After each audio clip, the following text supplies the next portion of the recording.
everybody. Thank you so much for coming. My name is Dr. Adam Silberman. I'm a naturopathic doctor, expert in hormones, peptides, and longevity. And today is the beginning of a three-part series we are going to do on perimenopause and menopause. We're going to touch base on a lot of different topics. Usually when I do these talks, it's interesting because I'll put together like an outline of what I want to say and how I want to do it.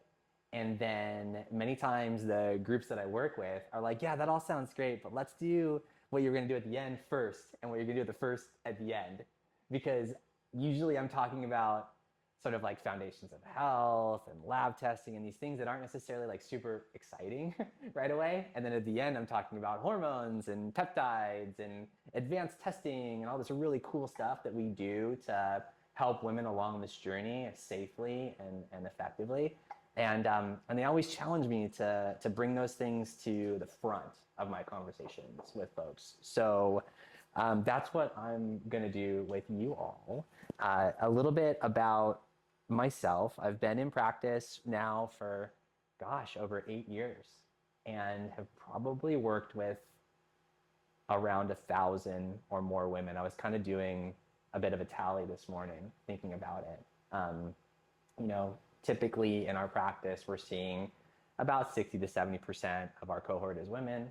And, 4 days a week over the last 8 years, it would easily have hit over 1,000 women, the majority of which would have come to me with issues surrounding this transitional phase of their life. So I hope that what I bring to you today is coming from a place of clinical experience as well as evidence-based approaches. We do a lot of continuing education in this field as it's a very important part of medicine that has been neglected for a long time. I think everyone in the room probably agrees with me that the conversations around perimenopause and menopause have been neglected by the medical community because the medical community in general has been, run predominantly by men and have been focused on issues surrounding men's health and other areas of physiology and not really looking at how this phase of life affects women. We now know that there is a lot that we can put into place at this phase of your life that is going to set you up not only to thrive during perimenopause, but also to live at your peak capacity well into your 80s and 90s and beyond. It all starts now. And what's really cool, and I'll show you some of the data, is that we have some of these longitudinal studies that have been run over 2 decades, 2.5 decades on women using strategies that we're going to talk about today. And they are thriving, healthy, optimal, vibrant human beings. I have the joy and pleasure of working alongside my wife, Serena, who is also a naturopath. She has twice the amount of experience as I do and is constantly helping me learn and grow and working with our clients. It's a joy to have that opportunity to collaborate on care with her, and I just feel so blessed to do what I do. So what is our goal? The goal for me is really to provide you with a opportunity to live your best life, right? Mentally, emotionally, and spiritually. I'm a guide, and the tools that we put in place really are to give yourself the capacity to live your best life. So when we talk about everything today and the next couple of weeks, we're going to be talking about it in that context. And we're going to continually come back to that.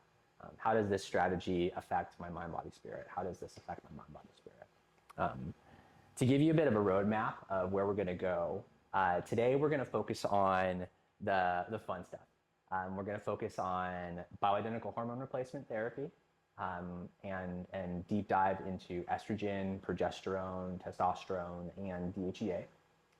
And then we're also going to talk about peptides Peptides have exploded in the media, particularly those that are surrounding weight loss. I think probably everybody now knows the term Wegovy or Ozempic. These are like household names now, like Oscar Mayer or McDonald's or something. We're going to talk about those peptides and a couple of other peptides that we use to optimize muscle mass, maintain bone density, and more. We're also going to focus on two different lifestyle interventions this week. We're going to talk about how your sleep and how your movement impact your quality of life during perimenopause and beyond. The second week, we're going to talk about nutrition and environmental toxins. And the last week, we'll talk about relationships and focus in on sexual health. Sexual health is a very important part of our Foundations of Health pillars, and it's many times neglected to be discussed in an integrative or primary care environment. I think that's wrong, and it's an essential part of living a vibrant life. In our second week, since today we're talking about peptides and hormone replacement, week 2 we're going to focus in on herbal medicine and supplements. You know, I'm a naturopathic medical doctor, and that makes my specialty. Blending herbal medicine, supplementation, nutrition, lifestyle, hormones, and drug therapies together to create safe and effective integrative plans. I love herbs. Herbs are extremely supportive during perimenopause and menopause. They're supportive for all of us. I use a lot of herbs. Ben uses a lot of herbs. And they are incredible. Herbal medicine is incredible. So we're going to do a deep dive into herbal medicine and supplementation, including like how to source high quality herbs, how to differentiate between what is of good quality and poor quality and safe. The last week, we're going to talk about what care team you want to have. So, you know, we want to have a team around us of providers and carers supporting us along our journey. And it's important to have the right people on your team. It's unrealistic to expect any of us to strive and perform at our peak without a care team around us, right? Or even just a single person. So we talk about that in week 3. We have a number of practitioners here with us today that we collaborate on care with. I mean, they're here because they feel the same way, right? We'll also be talking about the type of testing we do. So because we're into functional medicine, we're into really optimizing safety and tracking efficacy, we look at a wide array of lab values and run a variety of tests that are deeper. They take deeper dives into what may be normally run through your primary care doctor or even your gynecologist or endocrinologist. Look, we do it because we want to ensure to the best of our ability that what we're doing with you is safe, effective, and well monitored. So like regular testing is an important part of that process. So that's kind of the roadmap of the next 3 weeks. You can kind of tell that like when we were talking about it, we were thinking, okay, are we going to do this as one talk? Are we going to do this as 2 talks, as 3 talks? And we settled in on 3 because each of those areas, in order for me to give you substance and enough information and guidance that you could go out and start doing things, we needed to spend a little bit more time on each topic. I felt like if I just did an hour where we went over 12 things, you'd end up leaving excited and ready to go, but you'd walk out being like, well, what do I do now, right? So I hope that today you leave being like, okay, like I got a decent understanding of what's going on with bioidentical hormones, peptides, my sleep, and my movement. And we're going to be following up with all of you after today too, if you have additional questions or want any additional resources on that, because I really want you to leave here with like confidence that you can incorporate this stuff into your life and have a conversation with your own doctors and team about it. Or if you want to have a conversation with us, you absolutely can too. We're here for that. So hormones, right? This is the thing. During perimenopause, as most of you know, right, your hormones are changing. Your ovaries are slowing down and you're producing estrogen and progesterone at varying rates. And throughout your whole life, you've been producing estrogen and progesterone in this cycle that probably for the most part had been relatively consistent, right? Estrogen rise, progesterone rise, menstruation, estrogen rise, progesterone rise, menstruation. And for the first time in your life, the ovaries are kind of like sputtering. They're losing a bit of their capacity to make the hormone. So the way it typically looks is like you start to have maybe like a longer cycle, or you have a shorter cycle and then a longer cycle, or maybe you skip a cycle, or maybe you start to get a little mid-cycle like spotting, or your menstruation lasts like 3 days and you're like, what happened? Or lasts 7 and you're like, wait, what is going on? Maybe you start to feel like tired and then irritable, and then your breasts start to hurt and then they feel good again. And you're just like, wait, like what is happening to me? Your skin might start changing. Your hair might start falling out. Your nails get brittle and your skin gets dry and sex starts to hurt. And you're like, what's going on with me? This is crazy. But then maybe everything gets better for like a couple months. You're like, oh, right. Well, okay, I guess we're good again. And then it starts happening again. This is like estrogen and progesterone fluctuating in your body as you move towards no longer making those two hormones. That process can last years.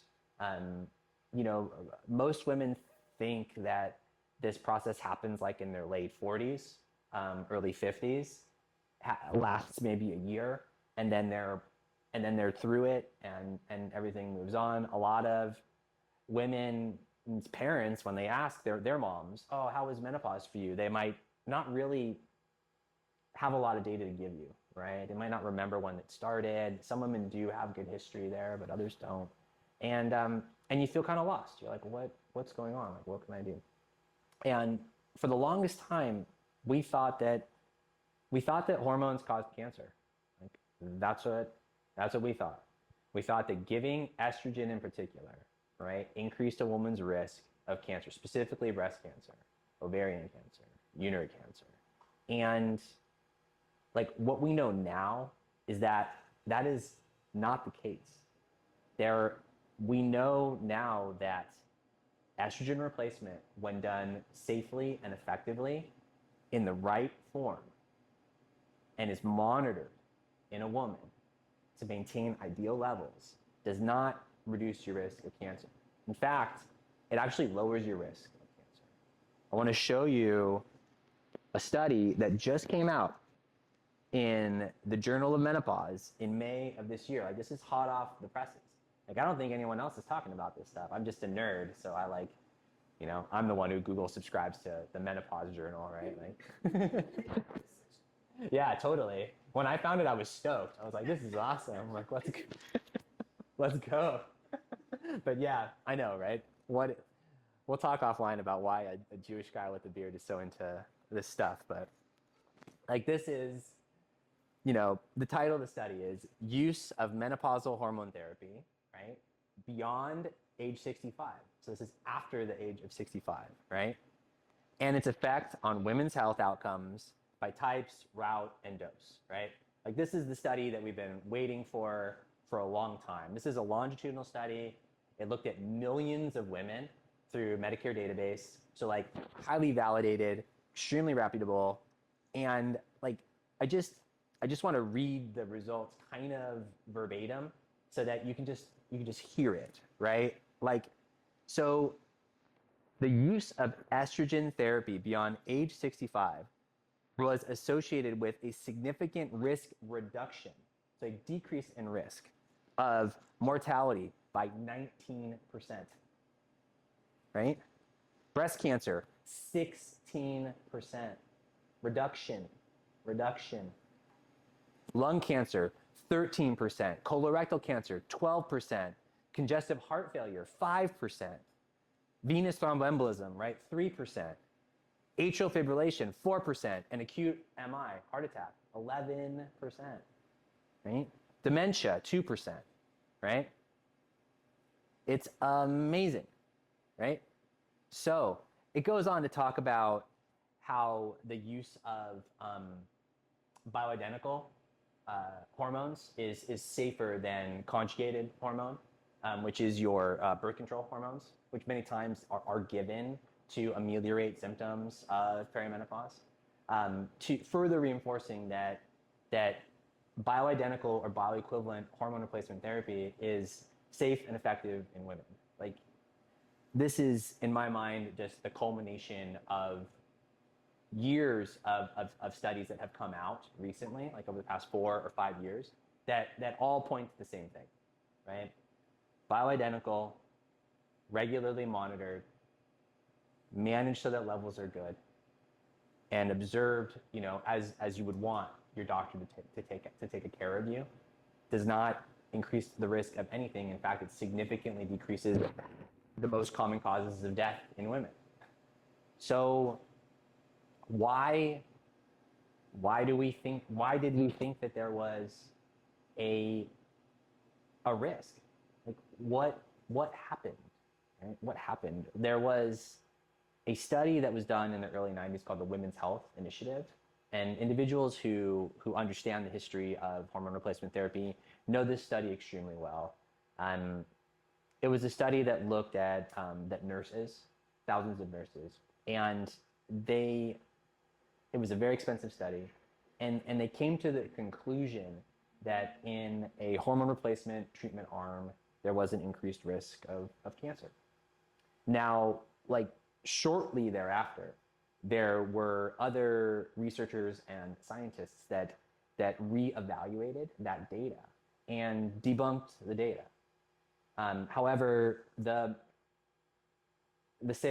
ship had sailed, right? The ship had sailed, and it was in the media, and physicians were taught this particular way, and there wasn't a lot of motivation to go against that grain, right? There's a lot of risk in being a physician, right? And that ship sailed, right? And so it took like over 20 years of these longitudinal studies that got put into place, right? Because that happened, and everyone was like, "Whoa, what's going on? We need to study this further." So a number of these longitudinal studies were started at that point in time. And they're now, 2019, 2021, 2023, 2024, they're coming out. And they're following these women over this period of time. So, we're in an era where when we use these therapies effectively and appropriately, we're not seeing that. Like, it is now debunked. And I think in medicine, a lot of things, the pendulum swings a lot, right? Like, we love something, and then we realize, oh, that was an issue. Like, this is an issue, go back. I think here we've swung towards safe and effective use of hormone replacement, and I don't think we're going to go back. I think that this is the era of the woman, and medicine and research will continue to validate this. But there are nuances, right? So what does that look like? There is a difference we just talked about between bioidentical or bioequivalent estrogen and what's called a conjugated estrogen. And this is also applied to progesterone, right? Usually a bioequivalent or bioidentical hormone is going to sound like it: estradiol, progesterone, right? Testosterone. A conjugated estrogen or progesterone will be called like ethinyl estrogen or progestin, right? These don't sound like what you read in your biology textbook, right? There is a huge difference between the two, and the bottom line is run away from conjugated forms of estrogen and progesterone. Never let anyone convince you that you should take them in perimenopause or in menopause. If we're talking about using them for birth control, then we have to have a deeper conversation about the context there and the implications. But for this conversation here, they are not best class use. They are not the best use for working with you. And there's a lot of physicians and gynecologists that still use them because they know them and they work. Like, they certainly work, but they are not the safest way to do it, and they certainly are not the safest for long-term therapy. And they were not studied they were shown to be problematic in this particular longitudinal study from 2024, right? This study differentiated the fact that it was these bioidentical or bioequivalent hormones that provided those benefits, not conjugated hormone, right? So now we know, as if we didn't before, but now we really know that this is not the way to go. So it's like, okay, step one, we're thinking about hormones. We're going to use bioequivalent or bioidentical hormones. Estrogen and progesterone are what are, you're slowly losing the ability to make, right? So we typically will think about using estradiol, which is called E2. You have 3 forms of estrogen that are primarily found in your body.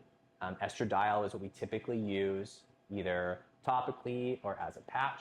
It can also be prescribed orally. And we use estrogen. We use estrogen to support your changing in production of estrogen. During perimenopause, I have a preference toward using either like a topical estrogen, a cream, because with a cream, we can vary the dose easily. As your body is still making estrogen, and in certain times it's making a lot, and other times it's making less, you can have some flexibility based on how your symptoms are feeling, how you're presenting, right?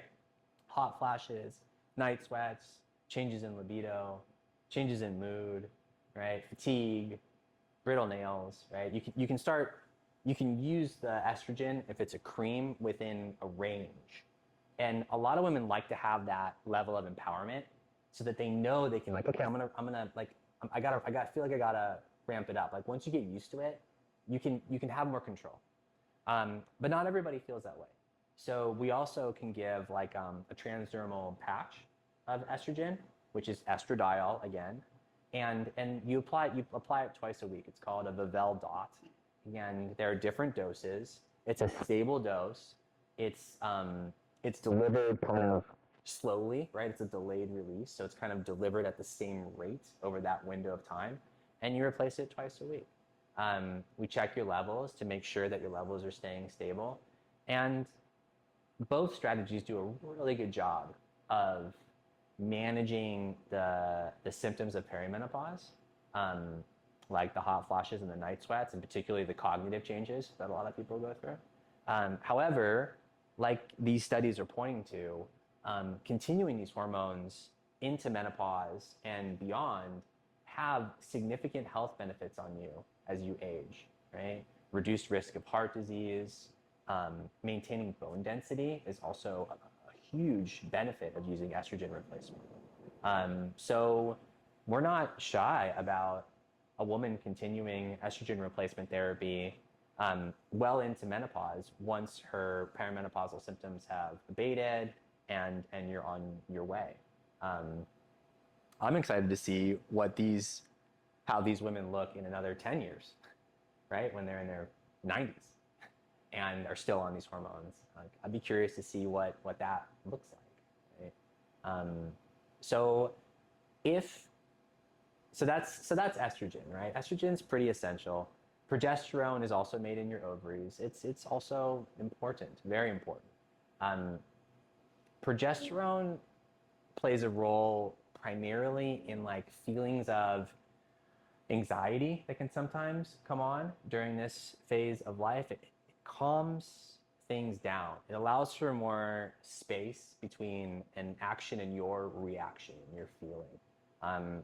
We always give progesterone if we're giving estrogen therapy when a woman has their uterus, because it reduces the risk of a fibroid or growth growing in the uterus, and also reduces the risk of a thickened endometrial lining.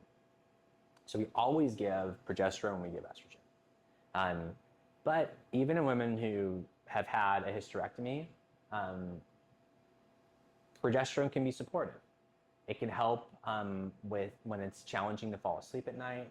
It can help with that piece of anxiety. Sometimes in women, we'll start with progesterone. Like we see, like postpartum, right? Even into your like late 30s, early 40s, we'll check women's levels and we'll see that their progesterone is low. We'll use herbal medicine, nutrition and lifestyle approaches to bring it up.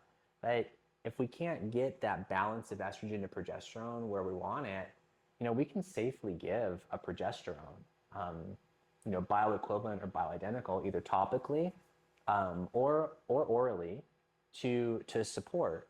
And it's a miracle worker. Like it helps people sleep deeply, really improves their quality of life, and there's very minimal risk, especially if we're tracking their levels and how they're metabolizing their hormones regularly. So yeah, estrogen, progesterone, really important. If you have your uterus, you're always going to take them both. If you don't have your uterus, you have a choice. And it's really up to you and your provider to kind of discuss like, okay, how do we go about this? But once again, no conjugated estrogens, everything, estradiol, progesterone. There's a third hormone that isn't made in your ovaries, but is extremely important and severely negated in the medical literature for women, which is testosterone. Testosterone is made in your adrenal glands. Your adrenal glands sit above your kidneys. And like, it still blows my mind, but testosterone is not approved by the FDA for use in women. Yes. It is a off-label use. Yeah, like it just blows my mind. Women make testosterone. Like actually in your body, there is more testosterone circulating in your body than estrogen in your body. Total.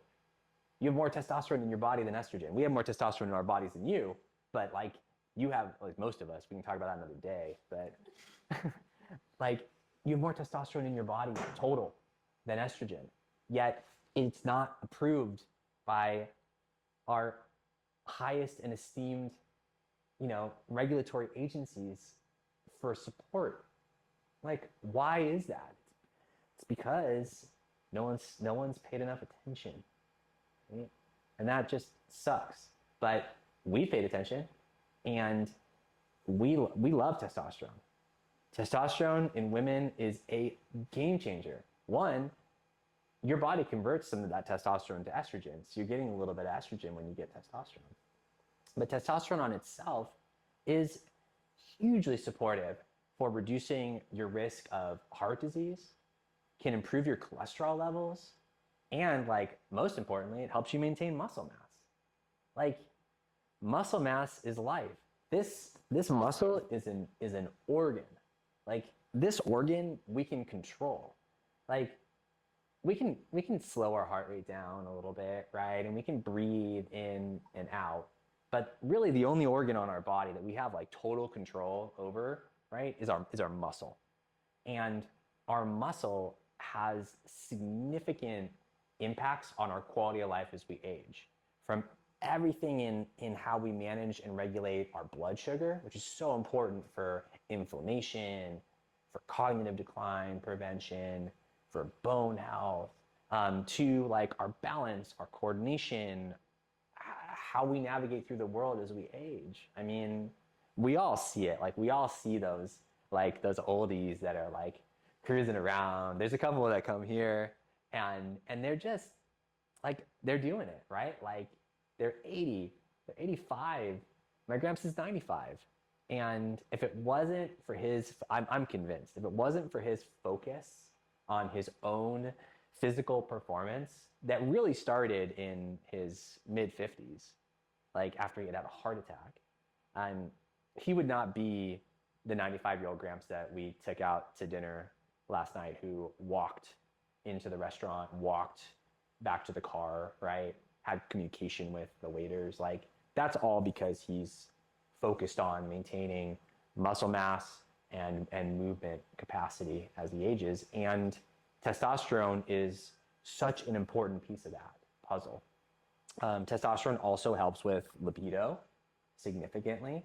And like it's kind of talked about as the gusto hormone. Like the world is more colorful when you have nice levels of testosterone. You're more playful. Like it's just an interesting thing.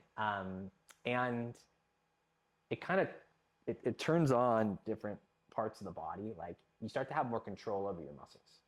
And so I think that, we look at testosterone levels in women, from their early 30s, and we monitor it, and we use herbal medicine, we use nutrition and lifestyle modification, we use movement therapies to try to stimulate testosterone production and utilization. And we're not afraid to use testosterone in women, once again, monitored safely and effectively.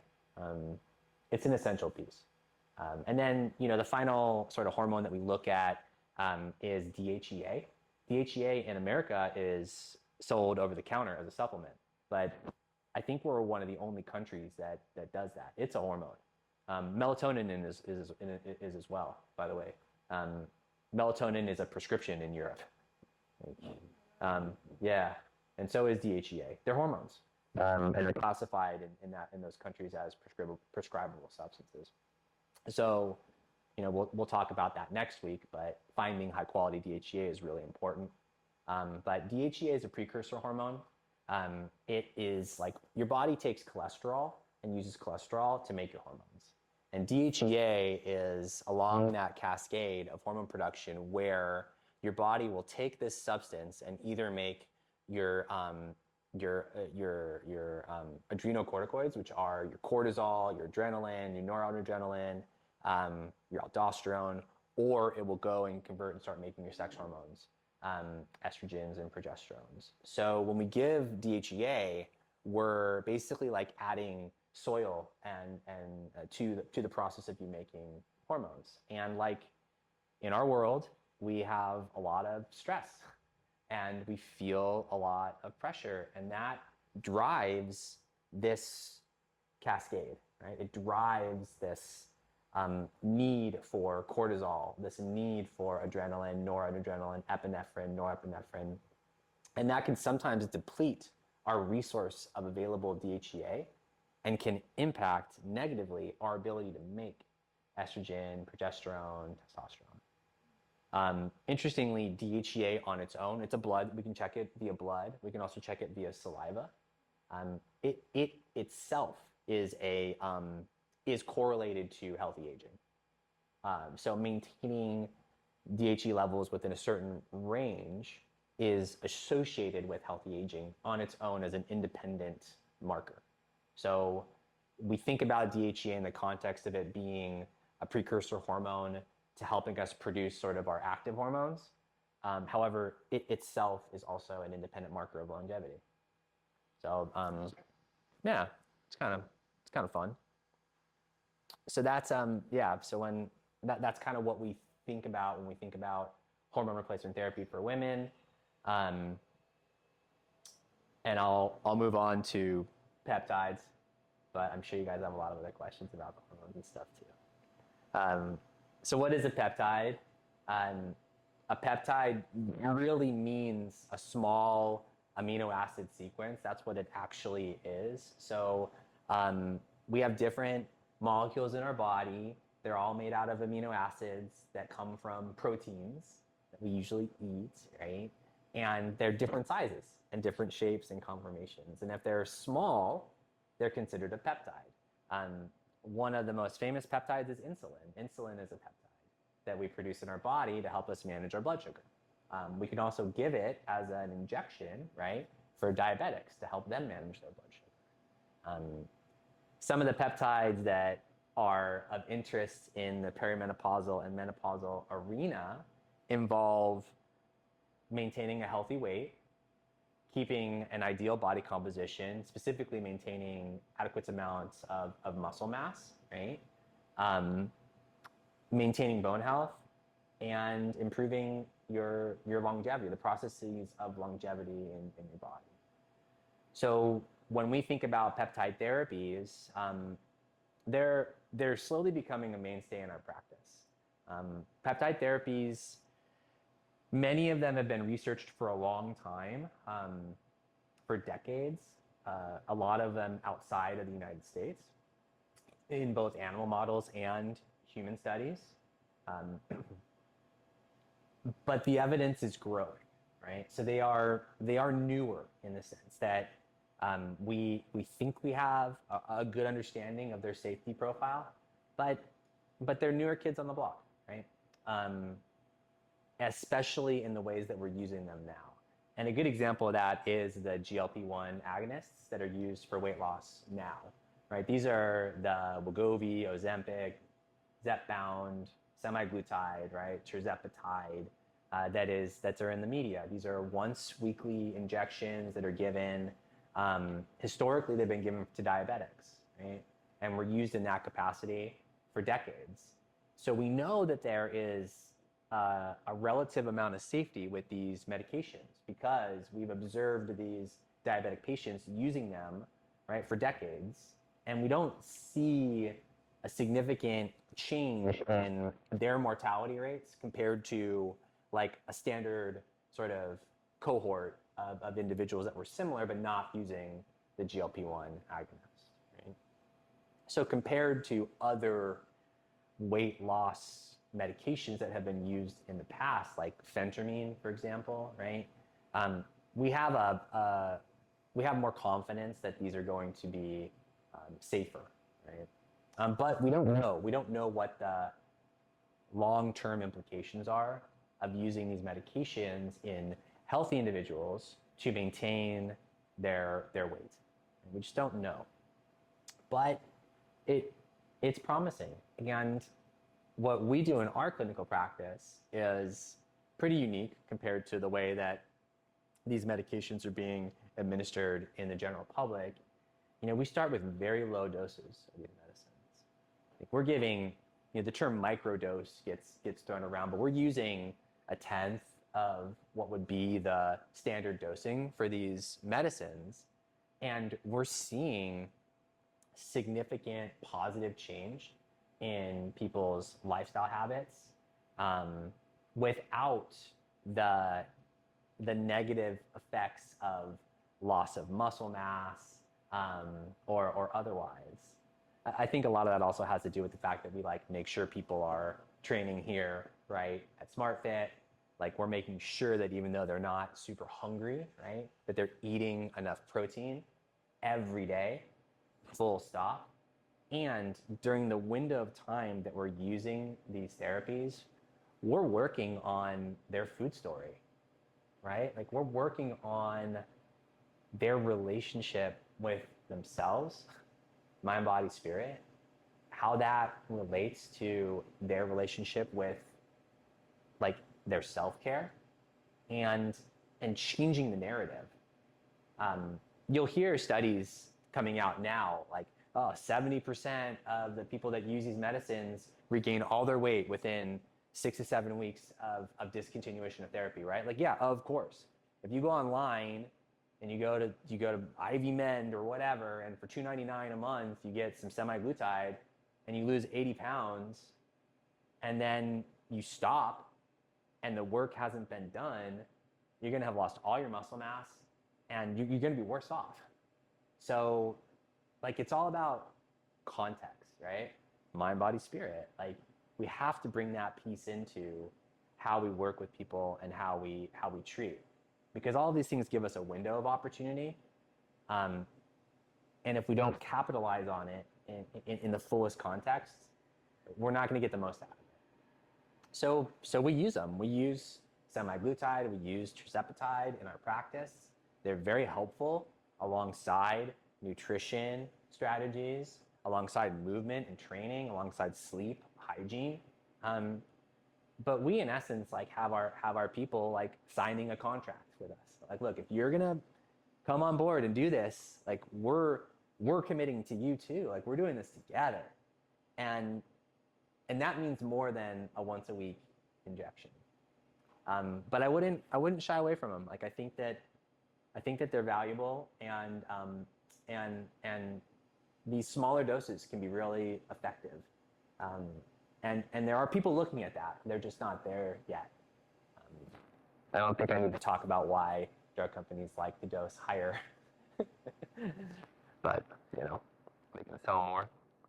The, so peptides for weight loss, super super helpful. What about for maintaining muscle mass, right? Testosterone can be a game changer for you in maintaining and growing muscle mass. And like, spoiler alert, when you grow muscle, right? Like these fibers, they get bigger. I don't have to tell you guys. You guys all know this, but they get bigger. But I don't know. You may not know that once you get bigger, say you get smaller again, it's a lot easier to get bigger again once you've gotten bigger once. A lot easier. So you gotta try to get big muscles, because then it's gonna be just that much easier if you get sick for a couple of weeks, or your parents fall ill and you gotta put them in a nursing home, or things happen in your life that take you away from your training. If you got big once, you're gonna get big again, like twice as fast or 3 times as fast as you did originally. So back to this window of time, this is the time. This is the time to really focus on that and get strong, because the likelihood of you staying strong, if you get strong now, is way higher than if you try to start getting strong in your late 60s or early 70s. You can still do it for sure, and we have lots of people that do. It's just a tougher road. So in addition to testosterone, what else can we do? There are peptides that we can use to help support your body in making a hormone called growth hormone, right? Now, this isn't giving you a steroid or something. Growth hormone has a lot of taboo sort of term, around it, right? This isn't that. This is a peptide that stimulates your body's own production of growth hormone, like a little boost. And you take them at night when your growth hormone production is its highest, right? As you sleep, as your body recovers.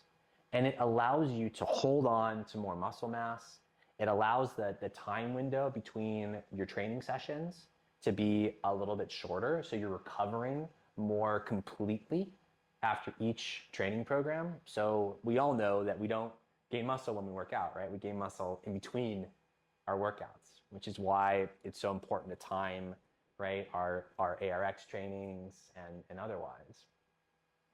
If we can bring in some of these growth hormone analogs and agonists during those windows, you're gonna gain more muscle and you're gonna get more out of the work that you're putting in. So why not incorporate that? And as far as we know at this point in time, we are not seeing significant negative implications incorporating these kinds of strategies in appropriate dosing frequencies, right? So it's very exciting. It's a very exciting time to have these therapies that we can combine to really change and transform and become, our peak selves. Bone health is a huge deal in women, right? We don't want you to have a fracture ever, right? We know, the statistics are horrible. I don't know. Do you know about these statistics about you guys? Yeah, everyone, you all do, right? You know about so it's almost I think it's 1 in 3 elderly will die if they fall and break a hip, die within 12 months, dead. I think it might even be more than 30%. I think it's like 40% or something. But I'm getting filmed, so I don't know the exact number. But it's way more than, even if it were 10%, it would be horrible. But it's like, it might even be more than 40%. It's a lot. Like, it's crazy. So like, when you fall, we want you to bounce, not to break. And we want you to be nimble, right? And a lot of that has to do with maintaining the structure of your bones, right? So that they're like a lattice work, so that they are flexible, and they don't shatter. So in order to do that, we need to have appropriate amounts of hormone and minerals in our body to stimulate bone production, right? And then we need the stimulus. We need the stimulus. And like, what's the stimulus, right? It's like the work, right? This is by far like the most effective stimulus for maintaining and growing bone I think that exists. Like this on its own is just magic. But any type of resistance, right? Like, like you do a bicep curl and that tendon is on the bone, it's pushing the bone, right? And that bone's going, oh man. And so then like the body's like, oh, we better make more and make it stronger. So it goes in and repairs stuff. And like, that's how it all works. So the more you're moving your body against resistance, the more that's happening. But like, if you don't have any hormones, you don't have any minerals, you don't have enough protein, like, what's the body going to call on to actually remineralize in a healthy way, right? It's going to be challenging. So like we see it all the time. We see DEXA scans that are osteoporotic, osteopenic. They return. They go away. Most of our patients will either improve on the DEXA scans or stay the same. Right? And bone density is important, but it's also only one piece of that puzzle. But we can use these hormones. We'll talk about movement in a minute, but we can use these hormones to help us to maintain bone density. And like in my mind, like just that alone, if we could take your risk of a fracture in your 70s and your 80s, it's going to kill like 1 out of 3 of you. If we can reduce that, then it's worth it. Like full stop. Like that's just a shocking truth. And if anyone's ever done like elder care or home health, right? It only takes like 1 or 2 experiences with that population to like understand the magnitude of what we're talking about here today. Like it really does. And if you're ever interested in doing something like that, they do take volunteers and stuff. And doing something like hospice care or otherwise is a very effective way to remember what's important in life. They're not talking about their bank accounts at all. And then longevity, right? We have these molecules that we're thinking about for longevity purposes, right? Like there is actually now studies going on aging. Like we're all aging, right? We're all aging. However, there are certain molecules that we're finding may actually like slow down our aging process. Like the process of like our cells dying and replicating, right?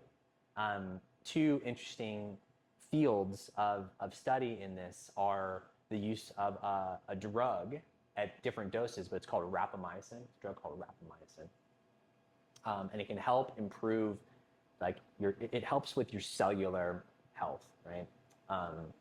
And then another area is this using what's called NAD therapy. NAD therapy is very supportive in what's called your mitochondrial health. Your mitochondria are like these little organisms. They're their own organisms. They have their own genes, and they're inside each one of our cells, and we cohabitate with them. Like they live with us, like or we live with them. It's debatable.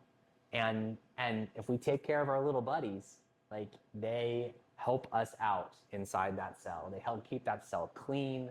They help give that cell fuel, and they can really extend the lifespan of that cell.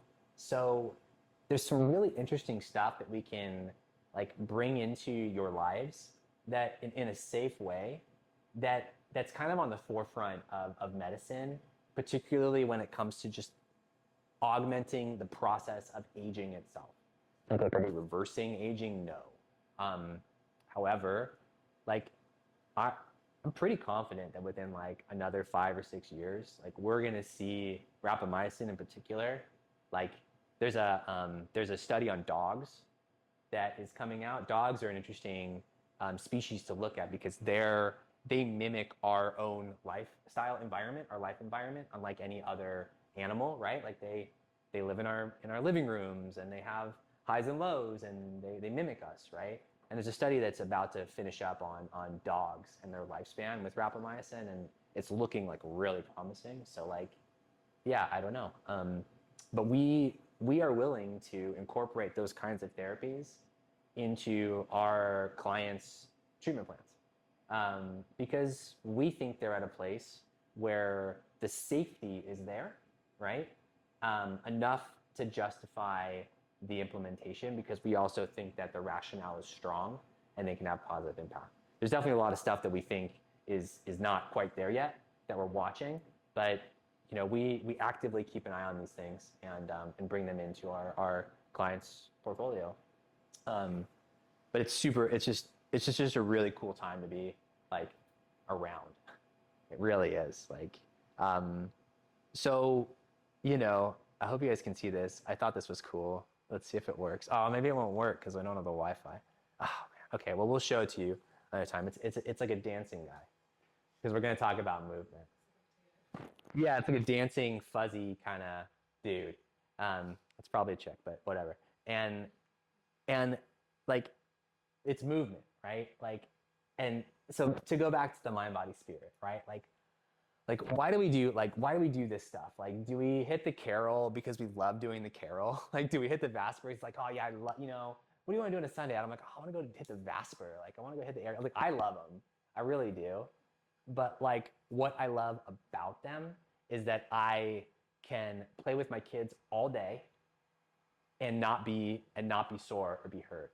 I can help, people put their luggage in the overhead compartments, no problem. I can dance around. I have mobility and freedom, and I'm not exhausted after one song or two songs. Like that's what I love about this training program is that it allows me to live my fullest expression in this human form, right?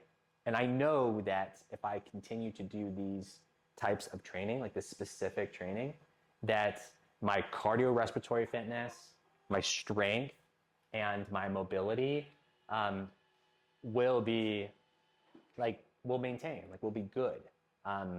I think it'll be great.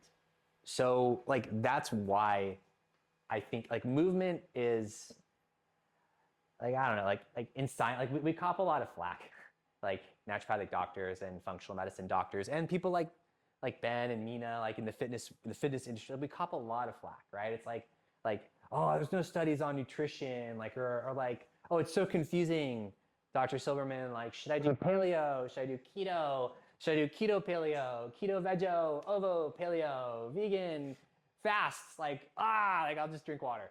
Like and like you can find studies to support it all, right? But they're all just kind of like marginal studies. There's some core foundational things that we'll talk about that hold true. But like what the opposite of that is like the literature on training. Like the literature on training is like so definitive. It is like you train your VO2 max and like you will have a significantly improved quality of life. You train your like strength and to hypertrophy, like you are going to have massive impacts on your cognitive health. Like the research, like the literature on like Alzheimer's dementia and strength training and how strength training on its own, independent of any other variable, like significantly reduces your risk of having cognitive decline. It's like insurmountable evidence. Like it's like full stop, non-negotiable. Like this happens. It's crazy. Like I think it's the most effective wellness drug out there. Like and it's hard. That's the thing about it. Like, it's so hard to keep it up and maintain it. However, I think through understanding its importance and reminding ourselves continually of its importance and value, like, it becomes just a non-negotiable thing. But like, movement is power, and muscle mass is super important. Strength training with resistance will improve your bone density. Working your cardiorespiratory fitness efficiently, right, will keep your heart healthy, your vessels healthy, your brain healthy, and allow you to continue to do the things you love, right? Like as we all get older, we're not wanting to dunk a basketball anymore, right? I look at Ben because he can dunk a basketball. No, I mean, you know, probably in a decade you might be like, yeah, I'm not really focused so much on dunking a basketball anymore, but maybe not. I'm not as interested in dunking a basketball anymore. The things I think about doing as I age, right, really involve kind of like that zone 2, zone 3 heart rate, where I'm walking at a decent pace. Like, I'm, like on a back roads bike trip through Italy. I'm hiking around, Southeast Asia. I'm doing a lot of that steady state work, and that involves this cardiorespiratory fitness, dancing, singing. These are all improved through cardiorespiratory fitness. And then, like, yeah, I don't know. The last thing I put on here was like, I think that people's joy and happiness quotient goes up when they are training regularly, because I think that they're doing something. I mean, I know I feel this too. Like, I just had like a period of time where I was not training, like, honest. And like I felt like I wasn't giving myself that gift. And so when I train, I feel like I'm giving myself a gift. It's a gift. My wife is giving me that gift, right? Because inevitably, if one of us is training, the other is with our children. And I'm giving her the gift of being with our children. And like, she's like, whatever. But there's a feeling that comes along, like, your self-worth is validated in you training because you're giving yourself that power, right? So back to mind, body, spirit, right? Like, back to mind, body, spirit. Every time you step into a smart fit or anything, every time you choose movement, you choose to dance, you choose to walk, you choose to, park a little further away from the entrance to the store so that you can walk a little bit further. You choose to, with that extra 5 minutes, you're waiting for someone to walk around the block.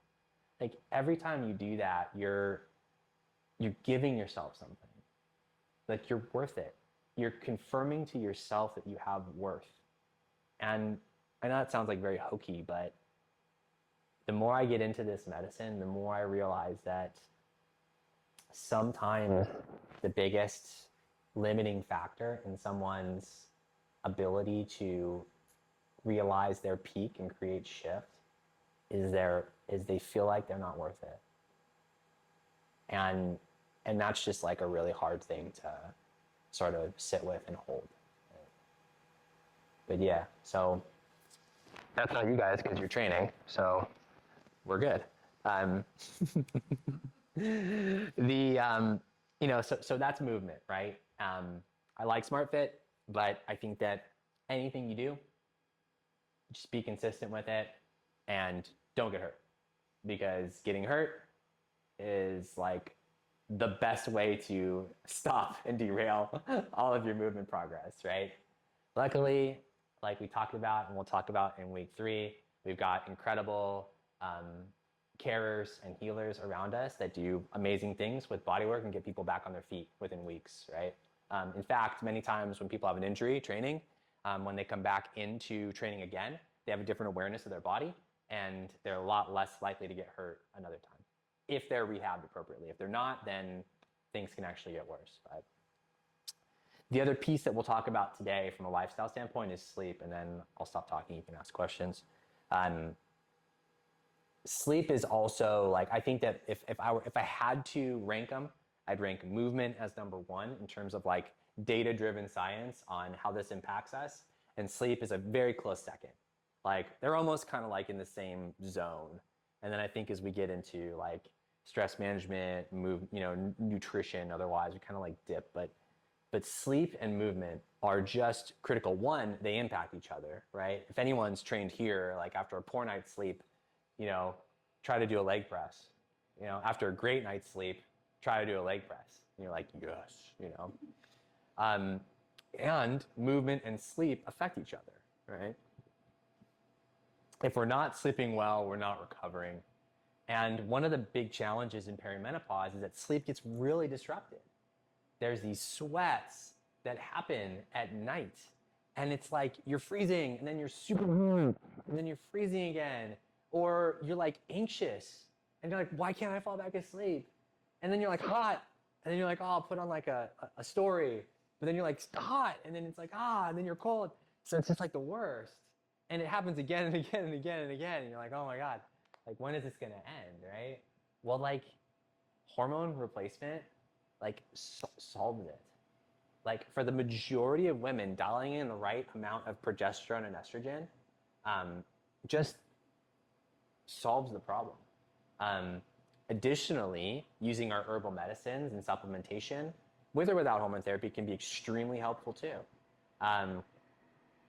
And there are these like tools that we can use to optimize our sleep environment that are extremely effective, especially for perimenopausal women. There's this mat that we like to have our clients buy. You put on top of your mattress. It's called an Ooler, Ooler. And what it does is it's like this little device that feeds cold water through this mat, and you can set the temperature, how cold or how warm you want. You can set it to change throughout the evening, and in doing so, like you can manage your temperature at night. So even if you're experiencing breakthrough flashes, right, and sweats, like this helps. It's a game changer. And like you combine that with just simply having a few different layers of sheets on top of you, and it's just a huge benefit for women, particularly during this phase. Now, like I use one because I like to sleep cold and we sleep at different temperatures, so it's very helpful for us to still sleep next to each other, and it's been a game changer for my sleep quality. But I think definitely in this population, it's worth it. It's a couple $100. There are others too that we can talk about as well, but the Ooler is a good one. The sheets is also really important. The thing about sleep is that you want to be in a really dark room. So most of us, it's tough. Like there's a lot of ambient light around. So a simple fix is like an eye mask. Wearing an eye mask just helps you, keep things dark. Darkness is important. The temperature we talked about. Then there's the sleep routine. I think it's on the SmartFit TVs too, but it's kind of like 3-2-1 strategy we talk about, or like a 12-3-2-1 strategy, which is like, okay, 3 hours before bed, we're going to potentially have our last meal, right? 2 hours before bed, maybe we stop working. 1 hour before bed, we're cutting off all of our screens. Like different people say different things about the 3 hour and the 2 hour. Some people, if they wake up a lot at night to pee, they'll stop drinking water 2 hours before bed, right? Like that hour before bed, if you can like dim the lights, put on, or even turn them off, use candles, like, or a red light, use some of these glasses like this. Like if you can turn off that exposure that your eye is having to light for that 60 minutes before bed, and just read a book, stretch, do some yoga, have a bath with some Epsom salts, like you will sleep like a baby. Like it's sometimes hard to comply with, but I'm convinced it is so important. Like landing that plane 1 hour before bed, like 1 hour, like make it sacred. Make it sacred for you. Just like moving, like you're worth it. You're worth an hour. Turn off the phone, like just do you. Connect in. It is so powerful. That, alongside these other strategies, will help you fall asleep like a dream. If it doesn't work, right, we've got herbal medicine that we'll talk about next week. Like we said, there's hormones that we can use, but like sleep is powerful. And if you can, like, don't use an alarm. Like if you cannot use an alarm, just wake up on your own. It's worth it. It's worth structuring your life around that. And we track stuff because we're nerds, right? Like I'm a nerd. I like to take different things and see how it impacts my sleep and my scores and stuff. And we use this thing called an aura ring, no affiliation. But I love it because it's a ring. A lot of people are like, I don't like wearing a watch when I sleep or other stuff. Like it's a simple ring, it's super accurate.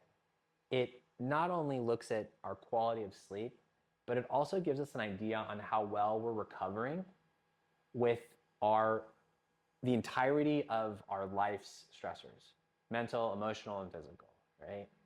And so if we can pair up our strength and movement training with high sleep quality, and we're seeing our recovery validating that balance, right?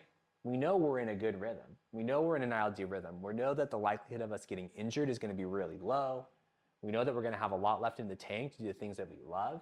We're going to be more present for ourselves and our loved ones. We're going to be more connected. We're going to be less reactive.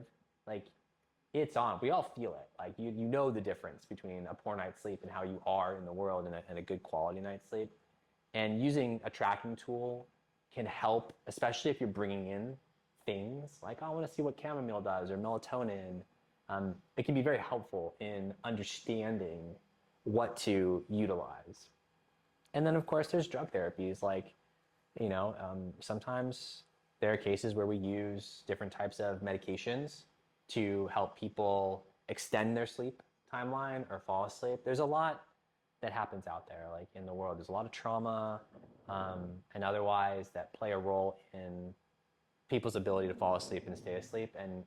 And we're agnostic. Like I want high quality sleep for my clients in whatever way we can that is the safest in doing so, right? But yeah, so that was a lot of stuff. But I think I kept close to time. And we covered everything that I wanted to talk about. But I want to hear questions about hormones, about peptides. So I didn't really like name any or anything. How we use them together, or anything you want to ask, kind of like now. But just know that like in the next couple of weeks, we're gonna dive into even more depth. If you wanna, come, we're gonna record them too if you can't make it. But I like seeing people. Go for it. So a lot of my female clients over the years have had like either hypothyroid or something like HPA axis dysregulation. Mm-hmm. How does that interplay with menopause as they get towards that and then post-menopause? Yeah, sure. So the question was, a number of clients present with thyroid dysregulation or HPA, which is hypothalamic pituitary adrenal axis dysregulation, and how does that play a role in what we've discussed today, which was primarily focused along our sex hormones, estrogen, progesterone, and testosterone. So thyroid function is a foundational element of both men's and women's health. However, thyroid irregularities are much more common in women than they are in men. Thyroid is one of our is one of our master hormones. I like to think about it. It's interesting because the thyroid gland is located right here, and it's shaped like a butterfly, but it's kind of like at the top of our body, and it really does play like a systemic role in your health. Almost every cell that we have inside us has a thyroid receptor. Our hair, our eyes, our digestive tract, they all are impacted by thyroid hormone production.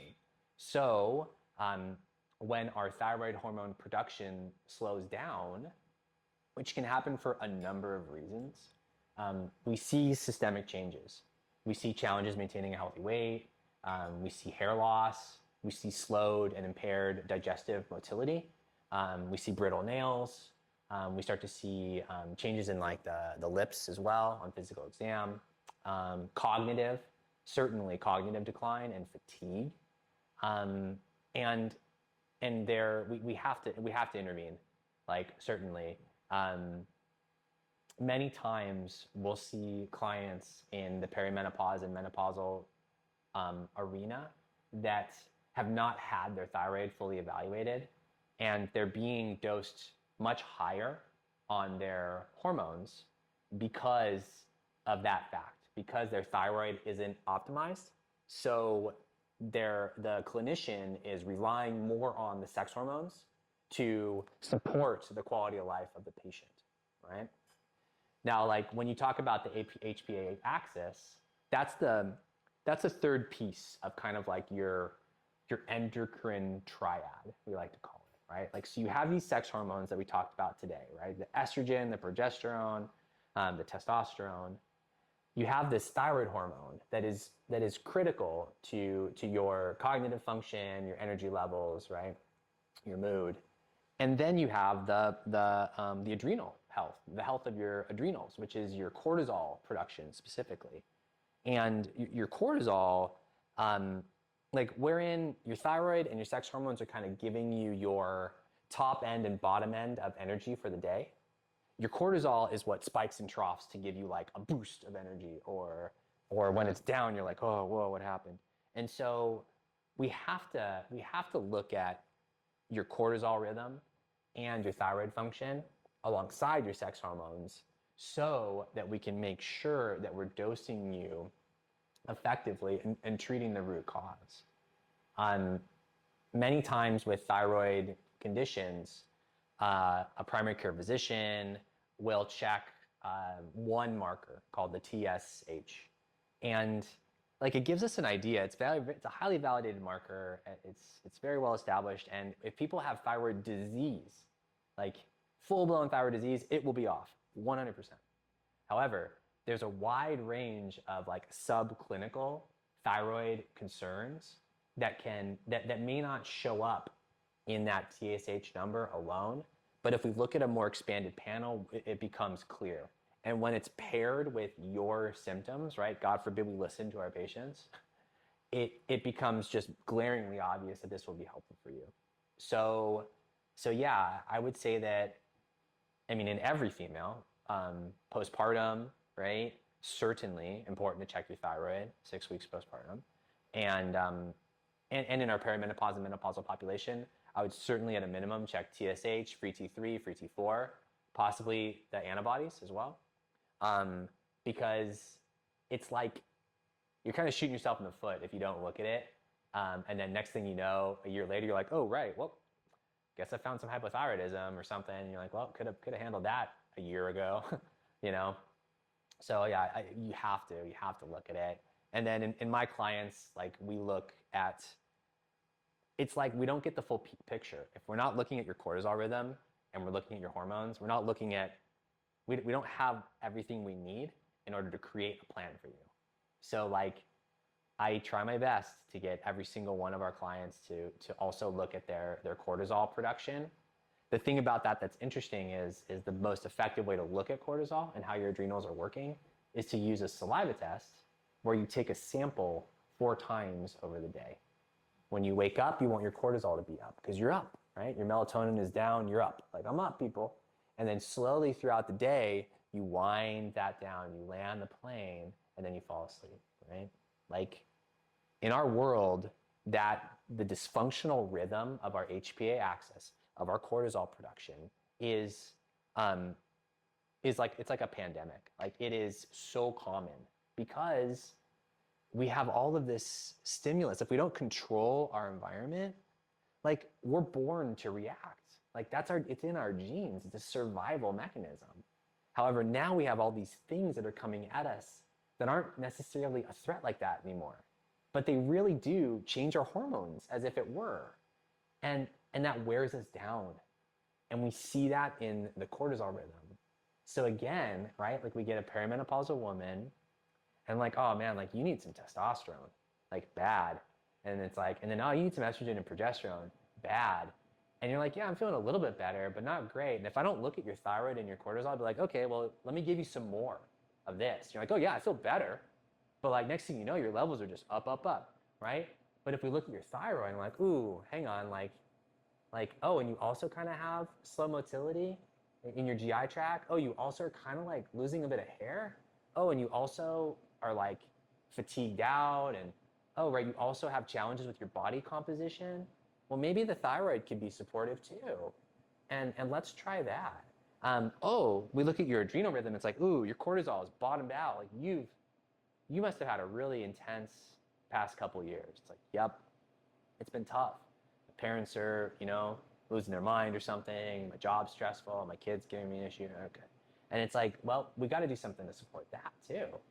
And so yeah, by looking at all three, we get a really good understanding of how we can support both with foundations of health principles, movement, nutrition, sleep, relationships, stress management, sexual health, and with herbal medicine, as well as with hormone replacement. Yeah. Does that answer your question? Yeah. Sweet. Okay. What else we got? Go for it. When it comes to you, how do you go about like Yeah, great question. So the question was, when someone comes to us, how do we go about evaluating them and creating a plan of care?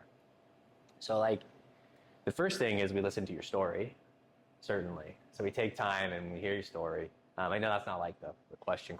You want the meat, but like, we listen to the story because family history is really important. Your own history and family history are very important. It's indicative a lot of what you might have inherited and are dealing with, right? And then we look at blood work. So we run a very comprehensive panel. We look at obviously your sex hormones, right? So we look at your estradiol, your progesterone. We look at your total and free testosterone. We look at your DHEA, your sex hormone binding globulin. Then we look at your thyroid, right?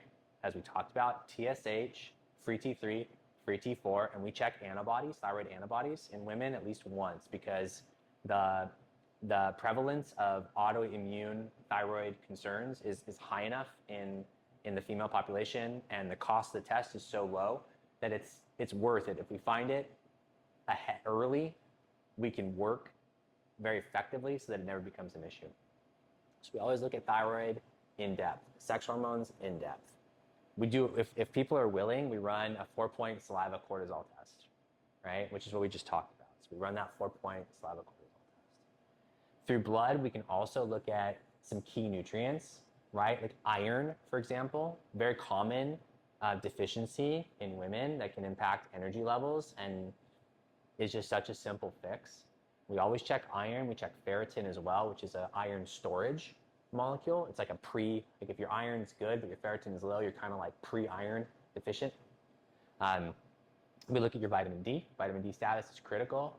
We also look at vitamin B12, not just because B12 is super important, but it's also kind of like a surrogate marker for other deficiencies. Because like, you don't just eat a food that's like, oh yeah, this food has B12 in it, but no other B vitamins, right? Like they all come together.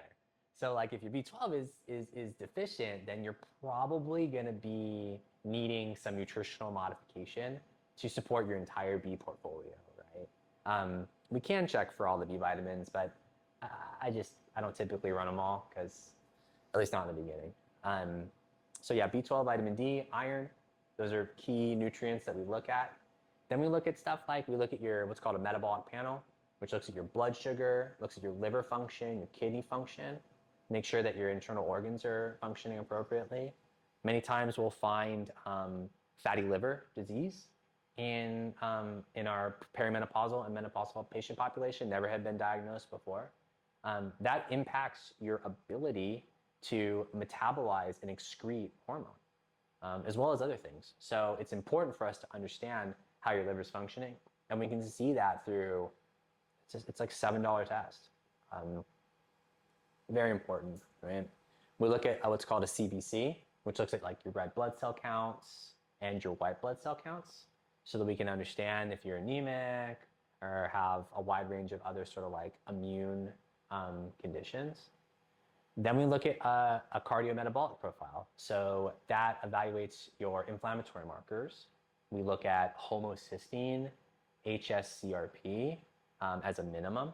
Sometimes we check others, but that's a good place to start. Then we look at a lipid panel. So we run a basic lipid panel, total cholesterols, LDL, HDL counts, and ratios. But we also run what's called an apolipoprotein evaluation, which looks at these two markers, apolipoprotein B and apolipoprotein A. And like this is kind of the next generation of like how your lipids impact your vascular health. So we look at those two markers and a ratio between the two, and then kind of go from there. Like there's more testing that we can do down the cardiometabolic route, but we kind of start there to get an understanding, as opposed to just running the whole gamut, right? So that kind of like looking at the cardiometabolic health, some key nutrients, looking at your thyroid, your sex hormones, your adrenal function, right? And your inflammatory markers, that gives us like a lot of data, but it's all super useful in us then creating and structuring a plan of care that is going to be safe and effective and comprehensive for you. There is a urine test that I want to talk about as well called a Dutch test. We run this test on women when we start hormone replacement, because the urine test shows us not only circulating levels of the hormone, but also how they're metabolized through your body and excreted. And we know that there are certain pathways in a woman's physiology that if their hormones are being metabolized through those pathways, that if their hormones are being metabolized through those pathways, they could be problematic. Whereas if they're metabolized through other pathways, they're not problematic. And we can see those pathways and how everything's working with the urine test. We can't see it in the blood. So it gives me an additional level of assurance that when I'm working with someone with hormone replacement, that like not only are our levels good, but the way that they're excreting them out of the body is also healthy. Like I just had a patient last week whose blood chemistries were dialed in on her hormones, but we ran the Dutch and her metabolism was completely skewed in a way that we did not want to have.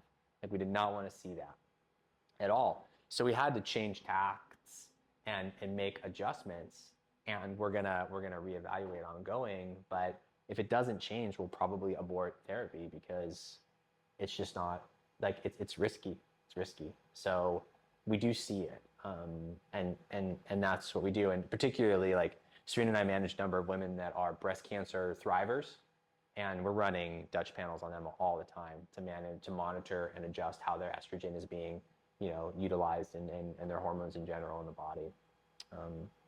So yeah, that's usually where we start.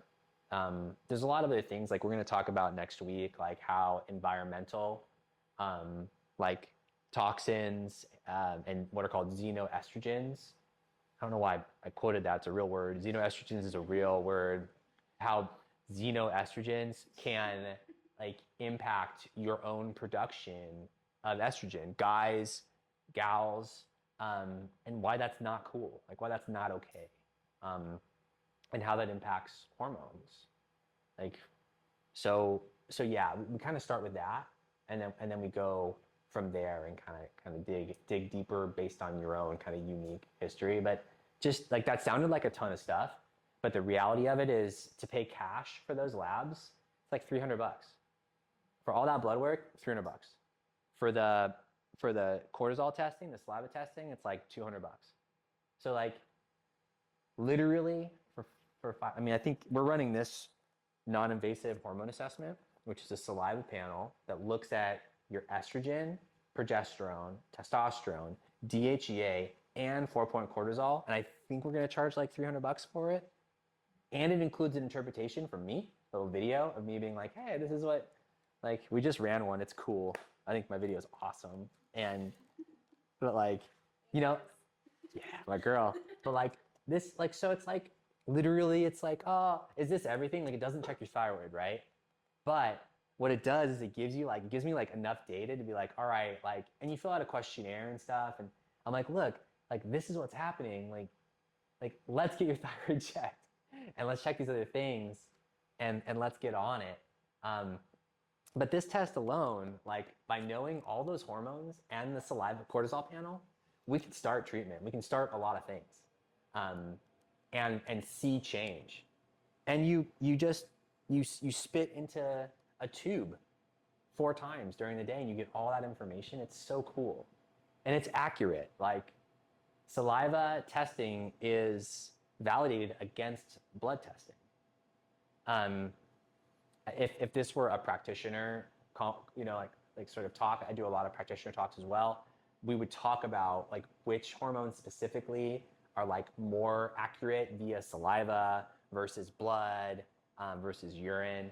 But like, I think it would just bore you guys. But there are certain nuances there.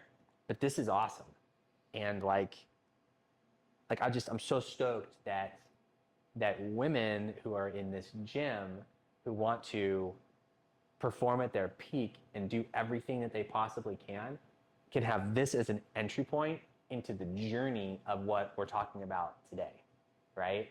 And it's like it happens one step at a time. There's no like rush, but like we get it done together, and then I mean we're with you. We're with you like forever. So I don't think no one leaves our. I mean, very few people have left our practice in the last 8 years. It's crazy, but I mean, even people we've worked together since like 2017. Like it's crazy. It's awesome. So yeah, does that kind of answer the question? Yeah. Sort of like how it works, and it sounds expensive, but it's not like. I mean, look, that's money. Like I get it. However, like for that amount of testing, especially if you were to pay another conversation we won't do today, but the insurance companies will charge you over $3,000 for those tests. I can show you. I can show you on my computer. We type in, like, we go into the lab portal and we put in your health insurance and we type in all those labs and we tally the price if we were going to charge your insurance company. And it's like $2,600. Don't publish this. $2,600, $2,700. I swear to you. And then we turn the button off for insurance bill, and we put bill client. I'm the client, right? I'm the lab company's client. So they bill me for it. It's $300. It's like, how does that even work? And don't you think that if people knew that for $300 they could get all of that data, like, and for another few $100, someone to spend an hour with them to interpret it, like, how many more people do you think would actually do it? Sometimes, yeah, sometimes they do. Like we code it and with as best as we can, and a lot of it depends on. Oh, the question was, would insurance cover? Because you can't hear with the micro. The insurance is does insurance sometimes cover these tests? Like absolutely, yeah, they do, and sometimes they don't. But that a lot of that depends on insurance is intentionally complicated. It's intentionally complicated, and a lot of that just depends on that specific patient's policy and plan within that insurance company with copays and deductibles. There are specific lab-based copays and deductibles as well that complicate the matter.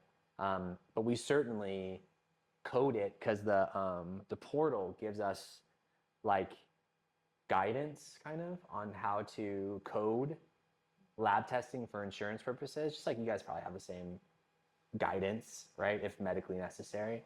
And that was not air quotes. And like, so we can try. But the bummer is, and like, this is kind of why we try to stay out of it. But like the bummer is that if you run those labs through your insurance and your insurance company's like, oh yeah, we covered 80% of it, and you're out $700 or something or $600, like you can't then be like, oh, actually I just want to pay the cash price for those 4 tests. Like they don't allow that for some reason. They don't allow you to be like, oh yeah, like for these 4 tests that you didn't cover, that my insurance has contracted with the lab company that cost $100, right? But for me, it's $10. We can't switch. And but look, we can switch it for you because we run hundreds of tests through these lab companies every month, and we have reps that freaking love us, and they'll hook you up, right? But that's 4 hours of my life and my staff's life to handle that, and that's just like it's lame. So, like we do it for our people for sure because we love them and we care about them. But it's like, man, they have you. They have us. They have us by, they have us handcuffed, kind of, in a weird way, in the sense that like, it feels safer to just pay cash for these types of things. And I think that like the providers in the room are all like going, "Yup," because every single one of us has dealt with countless like insurance conversations on behalf, like we don't benefit from that at all. We don't get paid. I don't charge my client to negotiate with their insurance company for me to get paid. In fact, my client, like when we took insurance, our clients would complain about paying copays and stuff. And it was like, dude, you don't even know what we're doing on the back end to try to like support you and save you money. Like, it's like, so like, yeah, like we give people the super bill. I have gone through the process of registering and like with insurance companies. So I exist in their ecosystem so that my clients, when they see me, they can take the bill for service and then submit it to their insurance for reimbursement. I'm sure your clients do the same thing, and you get money back. And that's where the conversation should be. It should be between the patient and the insurance company, but patients don't understand that. And it's a huge amount of administrative burden on us. And I know we're getting recorded, but like, I think that it's all part of it makes utilization of services. It makes you want to utilize the service less. So you're still paying every month, but you're utilizing less service, and you're paying cash to see incredible clinicians because by the hundreds, we're all opting out of insurance because our reimbursement rates are lower, and getting lower and lower and lower. The cost for us to run our businesses are growing. And it's just we're squeezed because I don't think anyone in this room would be like, look, if I could serve humanity without thinking about all of that stuff, I would do it because I would. I did for 7 years. And then it was like, shoot, I need to feed my family and I'm getting squeezed. My time's getting squeezed. My finances are getting squeezed. So we switched. Next question, sorry. It's a pain point. I would also add that we do a lot of DEXA scans. Oh yeah, for sure. Body composition. Yeah, of course. Crucial, right? Like the scan they have here is excellent. We also run a DEXA scan to track bone density, but also visceral fat accumulation, right? As well as your fat to muscle ratios. That's a really fantastic indicator of how well the nutrition and movement programming is working, as well as like what we're doing to fine tune the machinery, right? Because nutrition is a stimulus, movement is a stimulus. And then what we're doing with like the herbal medicine and the supplements and the hormones, and if we're using medications, is we're fine tuning the machinery. So like the DEXA scan is like the equalizer. It really gives us an idea of, okay, like, are you maintaining muscle mass? How is your visceral adiposity and more? Yeah, good call. And it's affordable. It's included with your SmartFit membership. But I think to run it outside, it's like $140 or something, $130. Yeah. Any other questions? Yes. Thank you so much for this great talk. It was super informative. So I have a few questions, but I think the most pressing one is regarding bone health and estrogen. Is there a certain dose that's more beneficial for increasing bone density? Yeah, so there are, so the question was, with regards to estrogen replacement and its impacts on bone density, there are ranges within serum lab work that we want to try to get within to have the highest likelihood that that piece of the puzzle is dialed in moving towards maintaining bone density. Yeah. So it's not necessarily about the dose per se. It's about what we're hitting from a serum target. And then there are, obviously, in addition to tracking DEXAs, there are urinary tests through urine that can give us an understanding as to how your body is breaking down bone and remineralizing bone. Because obviously, like, that process of breaking down bone secretes molecules into the bloodstream that then go into the urine. So we can use that as a guideline in between DEXAs to track if we're on the right track with the entirety of our program too. So that's what we do. Like we'll dial in the estrogen within a certain range, and then we'll track these urinary markers every 3 or 4 months to make sure they're staying within where we want them to be or improving. And then with that, we have confidence that we're probably at a minimum maintaining bone density status or improving it. Because we have to realize that the DEXA also has a level of sensitivity. It's not necessarily, it's only going to pick up a certain significant level of change. So you may have a repeat DEXA that's the same as the prior one, but you could be actually having improvement. It just may not be observable because of the limitations of the technology of the machine. Not to mention that DEXAs don't look at the internal architecture of the bone. So we have kind of like 2 main types of architecture of the bone. We have the outside of the bone, which is hard, and we actually have the inside of the bone, which is like a mesh. And that's how our bones are flexible a little bit. They're strong but pliable. And so the DEXA can only show us the outside of the bone. Like we don't have an imaging technique to look at the inside, but we can use these tools like the urine testing to get an understanding of what's happening on the inside based on like what we see in terms of bone breakdown and bone remineralization.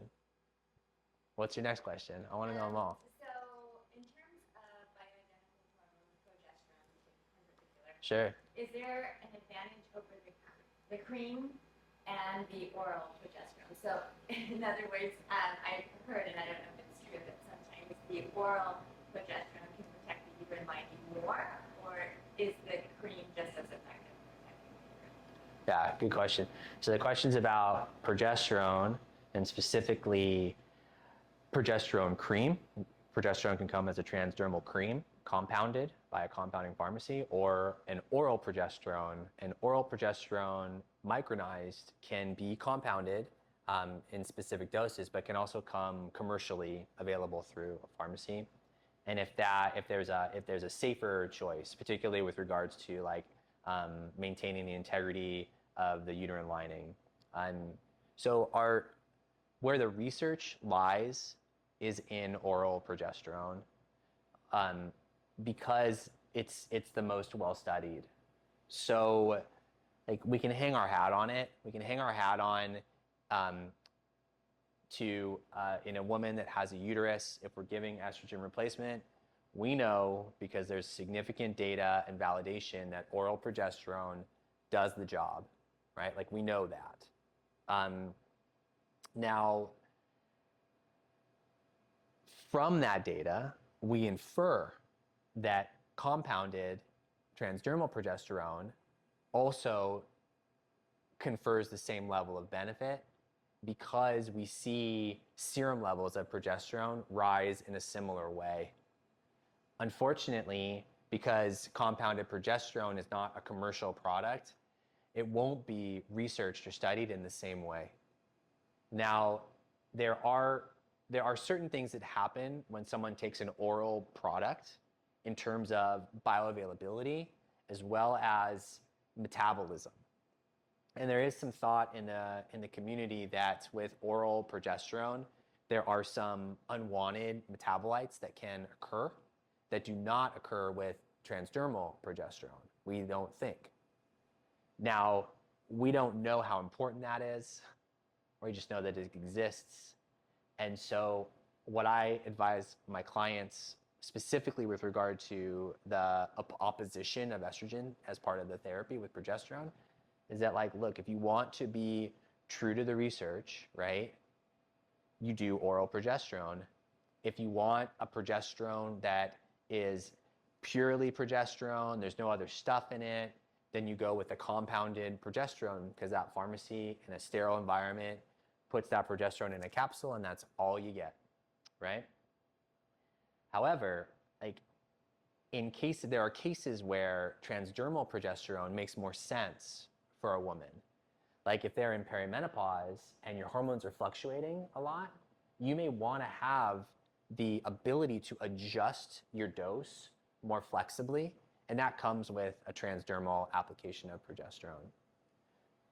People that have, poor digestion and assimilation, right, arguably might value more from a transdermal progesterone than an oral progesterone, because you're eliminating that, enteral assimilation and digestion process.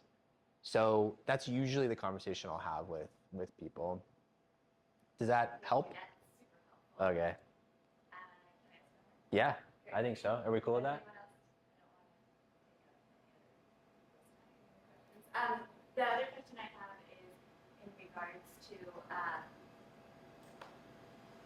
estrogen helping, because I just forgot what I was going to say, memory, brain fog, and all the lovely issues that come once you're in menopause, right? Sure. I'm already past, I've gone through perimenopause and I'm 2 years in menopause. So at that point, continuous therapy of estrogen, progesterone could be more helpful to help with issues such as brain fog and memory and all of that. Or is that something that you usually do, or do you give people a break when they're taking estrogen and progesterone? In other words, like a week off and 3 weeks on, or is that more for people in perimenopause? Yeah, so the question is, once someone's menopausal and they haven't been on hormone replacement therapy yet, what are the considerations for starting someone on hormone replacement therapy, specifically estrogen and or progesterone, in regards to optimizing cognitive function when they're already in that menopausal window, right? It's an interesting topic, because like the progression from the early 90s and the Women's Health Initiative sort of, hormones are dangerous conversation, went from that to into the 2000s, where it was like, okay, in cases of severe perimenopausal symptoms, you can use these hormones, but only to abate the symptoms, then you have to stop, right? Then it changed from, okay, like if you start these hormones anytime within 5 years of the onset of perimenopause, right, you can continue to them for up to 10 years from that point in time. So it was kind of this thing of, if you started within a window, then we knew you'd be safe for about 10 years after that period, right? But then you had to stop because we didn't know. Now it's like, go for it. It's like, start them on hormones, because we're getting this data, right? Like, yes, a lot of these women had been started on hormones during the perimenopausal status and then continued, right? But there is a significant amount of confidence in the community that starting a woman on hormones, like, within 10 years of that menopausal window and then continuing is safe and can be very effective. And yeah, we absolutely see estrogen and or progesterone and testosterone improving cognitive function specifically. Like, it's a game changer. It's night and day, literally night and day. And yeah, we don't break. So we just go. Typically it's like you get a consistent dose, you establish a baseline, and then you keep it within that range, especially if there are other considerations like like maintaining bone density, reducing risk of cardiovascular disease, or otherwise, right? Like we were talking about in that one paper that was presented. And so I imagine it varies between women how high of a dose you go depending on what their blood work shows and what the Dutch test shows and everything. So there's a range, and it just varies based on labs and how often do you do those labs. Yeah, absolutely. So the question was like, once someone's on hormone replacement, how do you dial in the right dose? And then what do you do to maintain in terms of a cadence? Yeah, like, so usually we're dosing and checking relatively in relatively short intervals, like 4 to 6 week intervals, to give you enough time to see how you feel on the hormone, and then we check the levels. So it's like, all right, like you're like, dude, Dr. Silberman, I feel great. It's like perfect. Check the hormones, right? Best case scenario, you're within range, and we're like, sweet, you're good. Then we check every 4 months thereafter. Some women prefer like, after a year or so, some women prefer to extend that to 6 months. I find that if I see people every 4 months, like it's just enough rope that when they come back in, they're still doing the things that we want to be doing in their entirety. If we go 6 months, like they're like, oh yeah, like I stopped my supplements and I'm kind of like not going, da da da. And it's like, oh man, like I get back on track. So I've kind of come to this idea of like every 3 to 4 months I need to be seeing people because it keeps everybody on track. But for checking the hormones, once they're dialed, every 6 weeks, we're checking until they're dialed in. If something happens and you have an issue, right, God forbid, you have some breakthrough bleeding or something happens, then we're back on that strategy again, every 6 weeks checking, right? And then once you're regulated, 3 to 4 months. Yeah. Cool. I just want to ask one question because I had gone to just Western medicine gynecologist recently to talk about perimenopausal symptoms, and the only thing she could offer me was to try Estrovera. Estrovera. And so, yeah, because she's like, yeah, there's no point in doing blood work because you're not in menopause yet, just based on your symptoms. Yeah. And so I don't know much about that. Like a supplement, you would call it. And yeah, it's a supplement from a company called Metagenics. So yeah, it's very common in the gynecology and sort of primary care, integrated medicine, endocrinology world when a woman is perimenopausal and menopausal to not check labs. In perimenopause, the rationale is like, look, your hormones are all over the place. So like, how are we gonna, like what range are we gonna use to determine if those numbers are normal or not? So we might as well just start treating, right? And I mean, your gynecologist was at least somewhat integrative, saying, hey, try some herbal medicine first. But the majority of them will be like, hey, here, just take a patch, take a hormone patch. Like, and they'll give you a strong enough dose that it will suppress your symptoms, right? And then you're kind of good to go, right? Like doesn't it just feel a little loose? Like, it feels kind of loose, right? So like I get it. Like I understand where that rationale is coming from. Like I totally understand it. Like I get it. And yet there are ways to be more specific about when we check your labs, even if your cycles are variable, to get a idea about what's going on. We have certain types of, I know Serena's looking at me because you're like, talk about the cycle map or something, right? Oh, no? Okay.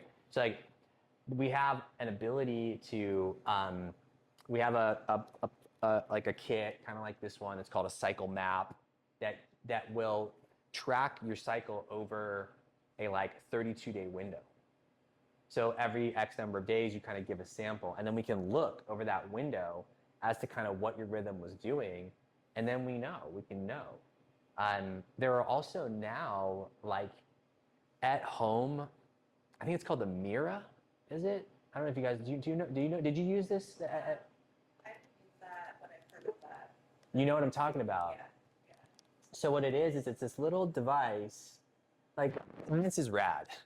There's this little device that like you pee on a strip and you put it in, and it tells you your estrogen, progesterone, FSH, and LH, which are the 4 markers that we're looking at, like to kind of evaluate where you are perimenopause. So you could get one of those and just start checking yourself every few days, and the next thing you know, you're tracking. You know exactly what's going on, and you can get a range, and you can understand.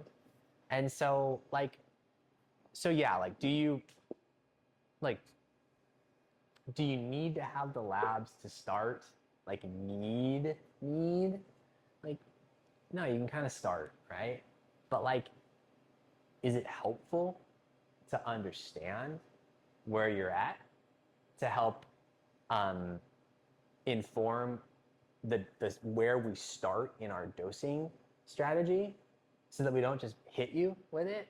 Like, yes, it is. So that's kind of like, I think, where philosophy of care comes in. Like, is either approach wrong? No. Like, are they different? Yes. Would you get to, I think that you're, and this is the philosophy, right? I think that you're better looked after by looking at the labs. I think you're more well looked after. It makes sense to me. I felt like, yeah, I was still in the dark. Like I walked away, like Right. not any more informed, or yeah, I just felt like it was something. So that alone, right? Like that feeling of not being supported is, no one should feel that way about their health ever. It is so important that we have our health. Those that don't have it understand it. That like it's worth it to have just that alone, right? In my mind, just that alone would be worth testing it. Like if someone came to me and they said that feeling, and I was like, well, what would help us to move forward in a direction that really helped you, made you feel nourished, supported, and informed? Be like, look, I just want to know my labs. I'm like, okay, absolutely, like let's do that, because that's really important. So like, totally, I agree. Yeah. So I do think it's worth it, and it also gives us an opportunity to check the thyroid.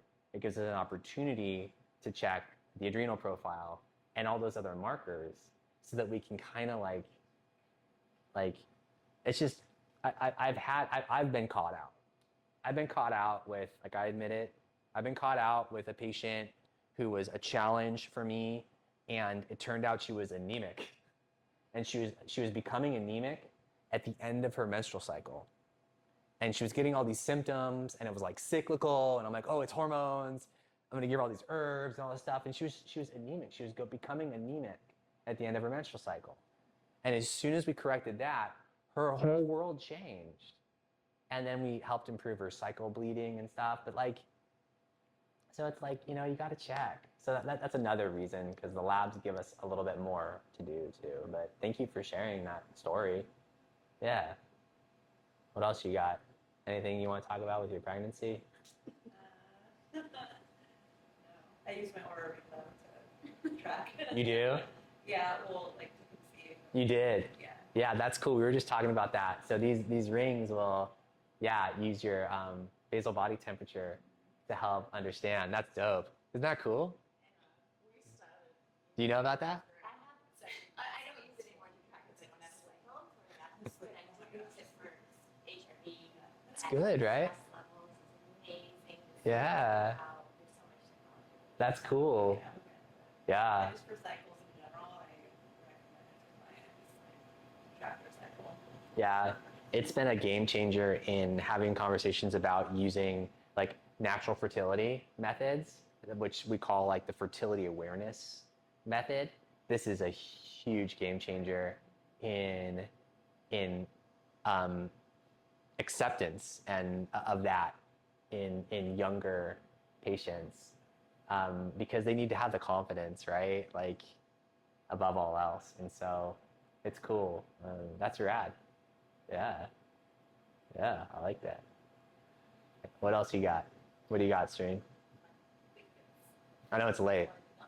Ben's got one. Can you talk about the role of like hydration and minerals and electrolytes, specifically when it comes to like hormone health, like cortisol and kind of Yeah, like minerals in specific. Yeah. So the question is like, how do minerals play a role in hormones and particularly cortisol?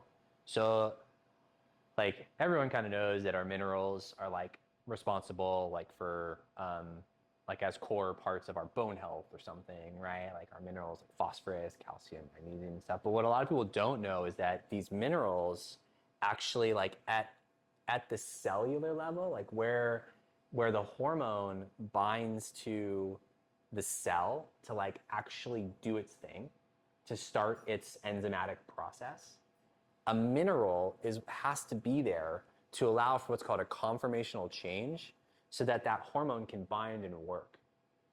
So if we have inadequacies in our mineral status, like where these hormones are acting in their cellular receptor site is compromised. So unfortunately, we don't have like a test that tells us like our percentage of receptor site activity, right? We just have tests that tell us how much hormone is circulating in the body. So it's important for us to ensure that people have adequate mineralization and hydration so that we can kind of hedge our bets and be like, okay, like at the receptor site, those conformational changes are going to be appropriate and we're going to see activity from that hormone, right? And this is also where heavy metals become an issue. Arsenic, lead, mercury, because they actually will bind where that magnesium mineral needed to be and won't allow the magnesium to get in there. And then that conformational change is closed. It's closed off and you can't access it. And that's how metals, like, that's one of the main ways that metals have such detrimental impact, like mercury, toxicity, lead, on our body at a cellular level. So it's super critical. Salt intake is also extremely important in the production of our cortisol and utilization of our cortisol. So not only do minerals play a role in like ensuring that cellular receptor site is able to receive our hormone, they also are playing fundamental roles in the production of like the cascades that occur to produce our hormones. So it's like, yeah, it's kind of like air or water. Like we need these minerals. And unfortunately, right, like because of our farming practices and like where do we get our minerals from, right? We get our minerals from water that travels through soil and then, and rock beds, and then we drink it. That's completely disrupted. And we get minerals from our plant and animal sources, right? That suck that up into their fibers, right? And that's disrupted. So it's a challenge these days. Certainly we need to complement. I think that unfortunately, like I'm not, even though I'm like a naturopath, these guys know, like I'm not a big supplement. I don't hand out tons of supplements to people. Like I'm pretty specific with it. However, I do think there have been changes in our environment that now require certain types of supplementation, and remineralization and the utilization of minerals is one of those things. And not just a single mineral, not like, oh, take a calcium. Like this has to be done in a way that is, just like we're using bioidentical hormones, we need to think about minerals as bioequivalent minerals. We want to absorb our minerals in the closest to source way possible, because that will allow for our body to balance them in the most efficient way. And that puts less pressure on our kidneys that need to excrete that. And it also like eliminates this whole idea that, for example, like calcium will accumulate and aggregate in other areas that are unwanted, right? Does that answer you? My man. And test. Yeah, and we test for them. We can test. Yeah, we can test. Certainly, there's a lot of cool tests too. There's like old school, there's like old school naturopath tests that look for these things, like zinc, right? This thing called the zinc tally. Maybe we'll bring it next week. And you guys can do zinc tally. But it's a test that you can do to understand if you're deficient in zinc or have an adequate amount of zinc, and especially this time of year, right? Zinc's so important for our immune function. But it's like it's accurate. Like it's cool.